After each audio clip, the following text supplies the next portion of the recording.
Can't believe it's come to this, I muttered to myself, reading a certain diary I found in my son's room. The entries were shocking, not something you would expect a kid to write. However, it clarified all the uneasy feelings I have had for days. I immediately reported it to the police. I am Natalie, 32 years old. I work part-time. I have been married to Freddie, also 32, and a company employee for 11 years. I still work at the fashion company where I was full-time until we had kids, thanks to a very understanding boss. Our son Joseph turns 10 this year, and we're starting to think about buying a house to set up a room for him for the future. But Freddie's attitude towards me and Joseph started changing. Joseph loves studying and gets high praise from his teachers for his grades. He's already doing well, but he still spends his time reading at the library or helping friends with their studies after school instead of playing outside. Once Joseph got a couple years into elementary school, Freddie started saying, "Kids should be playing outside. No need to study. They should be building strong bodies." He would send Joseph to the park in the cold without a jacket, or take away his books saying, "Too much reading will fill your head with weird ideas." At first, I was concerned about Joseph's lack of exercise, so I could understand Freddie's point, but I started to question him when his actions became excessive.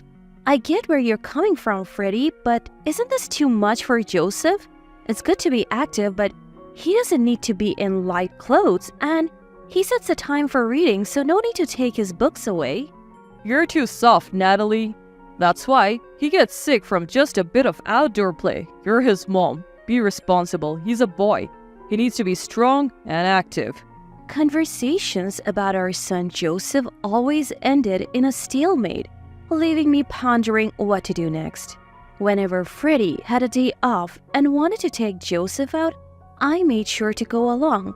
I did this to keep an eye on Joseph, ensuring he wasn't pushed too hard, and often suggested outings like going to the movies or visiting art museums.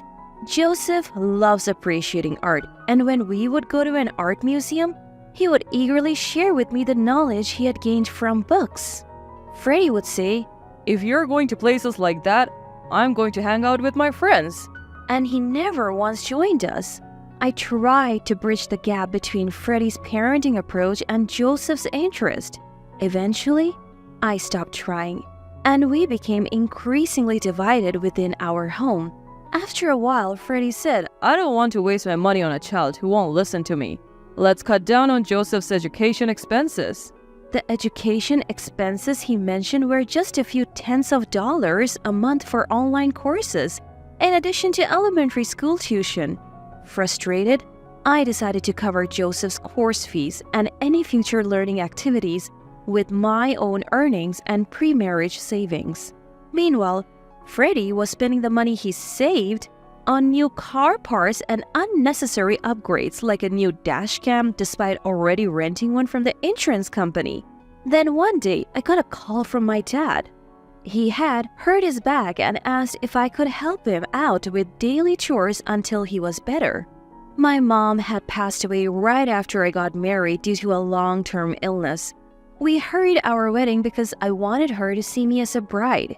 Ever since, Dad has been living alone, a 30-minute drive from us. Joseph enjoys visiting him occasionally and listens eagerly to his stories about the past. When I consulted Freddie about my dad's situation, he said, "He's getting up there in age, so it's a concern. Don't worry about me, go take care of him." From that day on, I started going to my parents' home every other day after work. I would do some shopping first, then prepare meals for my dad before heading back home. Dad said shopping was enough, but standing for too long seemed to strain his back. On my days off, I would take Joseph to my parents' home. While I was cleaning the house, Joseph and Dad would have all kinds of engaging conversations. They both seemed to enjoy it. As the days went on, Dad started giving me money for taking care of him. He said, "Don't let caring for me take away from family time with Freddie. Aren't you guys planning to buy a house? How's that going?" Actually, we had already narrowed it down to a few properties. We just had to choose one. But between Freddie's attitude and caring for Dad, we had yet to pull the trigger. We decided to discuss it again once Dad was stable. Not wanting to worry Dad, I just said, "We're fine," and went home. Still, I felt that we shouldn't keep pushing family issues aside, so I decided to talk to Freddie after Joseph had gone to bed. Ever since we disagreed about how to raise Joseph, it's like there's been this distance, this wall between us. Family time has decreased too. What are you thinking about all this? Freddie replied, Even if you hear my opinion, you'll just end up spoiling Joseph anyway, so what's the point? Sure, I said it's okay to take care of your dad, but I never said it was okay to neglect our home. I didn't sign up for this. According to Freddie, he assumed I would continue to work part-time without cutting back, manage household chores perfectly, and then also take care of Dad. His "don't worry about me" had been just a polite phrase. To be honest, buying a house is basically taking on debt in my name. I don't want to do that for a son who disobeys and a wife who neglects her home for her parent, Freddie said, exhaling deeply as if to criticize my recent actions. But I'm working every day too, I argued. Plus, you go out with your friends on your days off and never play with Joseph. Just because things aren't going your way doesn't mean you can neglect parenting. Why should I have to spend my days off going to boring museums and libraries? I would understand if it were baseball or soccer, Freddie countered, making it clear he had no intention of compromising on what Joseph wanted to do. I was utterly dumbfounded by Freddie's comments, proving he's unreliable as a husband and as a dad. Initially, every time Freddie took Joseph out for some exercise, he didn't properly hydrate him, made him run endlessly, and didn't hold back when kicking or throwing balls. Not only did Joseph not enjoy these outings, but he also ended up getting injured or bedridden for days. Because of this, Joseph became afraid to go out with Freddie, and I had to worry excessively about their activities becoming downright dangerous. I have repeatedly told Freddie to be more considerate and moderate when it comes to Joseph's exercise, but Freddie never listened. Frustrated, I almost gave up on finding a solution. The unresolved tension weighed on my mind, especially with a home purchase and our family life at stake. Surprisingly, the problem was solved sooner than I thought. The day after our talk, Freddie apologized to me. According to Freddie, a conversation with a colleague who also had children led to this change of heart. Freddie's colleague was so shocked and disillusioned by his story that they said, You're not just failing as a dad, but as a husband too. Your wife could rightfully report you for this. Feeling grateful to Freddie's colleague, I accepted his apology in hopes of improving our family relationship. After that, my dad's back condition improved, allowing him to go back to his routine. I decreased the frequency of my visits to my parents' house, allowing us to spend more quality time as a family.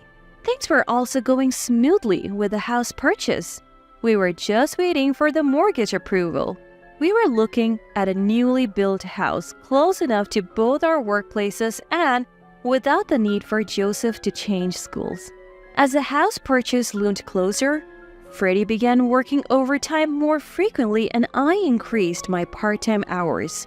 When it seemed like we would be home late, my dad took care of Joseph. Finally, our mortgage was approved and we purchased our new home. But the day after completing the formalities with the real estate agent, Freddie went to work and never came back. I contacted everyone I could think of and even the police. But Freddie's whereabouts remained a mystery, leading to some unsettling days. Due to Freddie's disappearance and the instability it brought, we had to reconsider buying the house. Fortunately, our real estate agent was understanding, and the property was popular enough that we could easily cancel the contract. About a week after Freddie vanished, while looking for clues, I found a notebook in Joseph's room. Rather than merely finding it, Joseph had deliberately left the notebook on his study desk with a sticky note that read, "I'm sorry for keeping quiet all this time." Opening the notebook, I discovered it was a diary that Joseph had kept for about 2 years since he was 8. I felt a chill reading it. The diary began with an account of seeing Freddie walking with a woman I didn't know, spotted on the way back from the library. Freddie and this woman seemed like a couple from a romance drama it read. Could she be a special friend besides Mom? The diary wondered. At 8 years old, the concept of cheating seemed unknown. However, things took a turn when Joseph bumped into Freddie and this woman walking together. Freddie began to threaten Joseph, saying he would kick him out if he told me about this woman. Joseph realized that Freddie and this woman had a suspicious relationship. Ever since Joseph understood that their relationship resembled the cheating he had seen in dramas, his diary was filled with guilt for keeping this from me. Worse, while I was away visiting my parents, Freddie had kicked Joseph out of the house and invited this woman in. Joseph was keen to accompany me not just because he enjoyed talking to Grandpa, but primarily to escape Freddie. As a recent entry showed, Freddie's behavior towards Joseph seemed to worsen day by day. Furthermore, it contained threats like, If we move out, you won't see your beloved grandpa much. If you don't listen to me, I'll kick you and Natalie out. Then, Natalie might abandon you for making her lose her dad. By this point, I was trembling with anger at Freddie's actions and filled with shame for hurting Joseph without even realizing it. But the diary had even more shocking content in the last few days. If Grandpa gets hurt, Natalie will have to leave the house to take care of him. And you will even get some money. So it would be good if Grandpa gets hurt again. You should make Grandpa get hurt. It said it went as far as telling Joseph to push Grandpa or drop something heavy on his foot. The last page read, Dad said that if Grandpa's house caught fire, we would get money. Then we could build a more luxurious new house.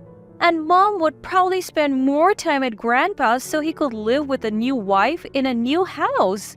I called the police the moment I read the diary and went to pick up Joseph and Dad. The police took the matter seriously and quickly located Freddie. He was staying at the home of a colleague from work who appeared to be the woman mentioned in his diary. Large amounts of gasoline were stored on the porch of that house. Freddie and his host made the lame excuse that they were planning to use it for a barbecue, but due to the excessive quantity, they were both taken in for questioning. I seized this moment to contact my lawyer, who I had already consulted about divorcing Freddie. Through this, I had been aware of Freddie's affair all along. I had felt something was off when Freddie would opt out of family outings to hang out with friends on weekends.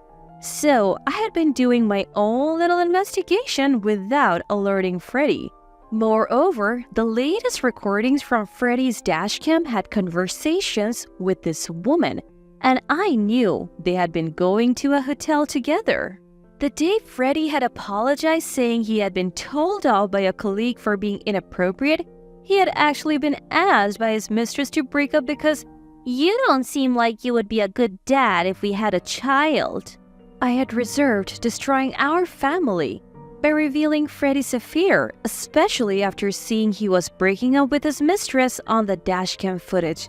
I thought I would keep it to myself and give us another shot, but my decision put Joseph in agony and could have led to a catastrophe. Physically and emotionally drained, I steeled myself for the tough decisions ahead. When Freddie returned from the police station, he apologized profusely, saying, I felt enormous pressure financially, especially after buying the house, and I just ran away. The person who sheltered me was just a colleague, nothing more. I swear. Freddie seemed to think I was unaware of his affair at that point. I immediately contacted a lawyer and took Freddie to the law firm. When I mentioned his affair and demanded a divorce, he tried to shift the blame onto Joseph. Joseph told you, didn't he? He hates me and wants us to divorce. But He was left speechless when I presented evidence. After the lawyer finished explaining everything, saying, "We will be contacting your affair partner for compensation later. Please cooperate." Freddie suddenly stood up. He lifted his chair and hurled it towards me. I narrowly dodged it. Stunned, I listened as Freddie yelled at me, "You gave birth to an unlovable child and now you want to take my money even from her?" The lawyer intervened, and Freddie was taken back to the police station. The next day, I sent a package to Freddie's and his mistress's workplaces. It contained detailed documents and dashcam footage. The footage included conversations between Freddie and his mistress discussing how setting fire to my parents' house could net them money and give them more opportunities to meet. In the end, I received a hefty settlement from Freddie's family and the woman he cheated with. I finalized the divorce, sold our house and my parents' home, and moved to a neighboring state with Dad and Joseph. Though he wasn't charged by the police for the arson plot, my boss saw the incriminating footage. Recognizing Freddie as a danger, my boss fired him after his actions led to police involvement. His mistress found the work environment too hostile and quit, moving back to her family home. As for Freddie, his parents took him back in, but are keeping a close eye on him. They were planning to kick him out, but grew concerned he might harm me or their grandchildren after he complained about holding a grudge against me. Now, he lives under strict conditions, no car, no phone, and any money he makes doesn't go directly to him but is managed by his parents. After all the drama, I focused on Joseph's emotional well-being for a while. I also attended counseling to recover mentally. I'm truly grateful that Dad has been the rock in our lives. Joseph has become much happier now that Freddie is out of the picture. He's enjoying his days with new friends in our new place. I was planning to leave the company I have been with for years, but my understanding boss offered me an opportunity to work remotely, managing an online store. Joseph has developed an interest in art and is now attending a local art class.